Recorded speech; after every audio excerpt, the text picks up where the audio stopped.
macos change command to control key.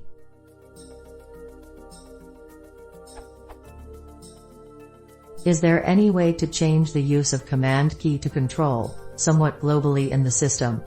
For example, instead of CMD plus S, to use Control plus S, but everywhere in the system.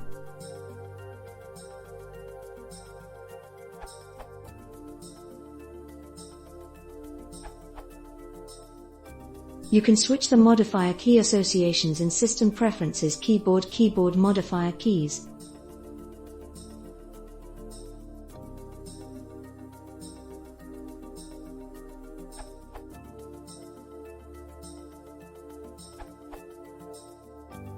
Key remap for MacBook can be used for more tweaks like this.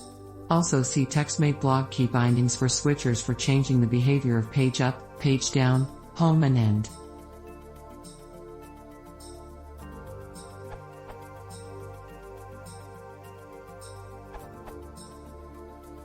Carabiner, a powerful and stable keyboard customizer for macOS.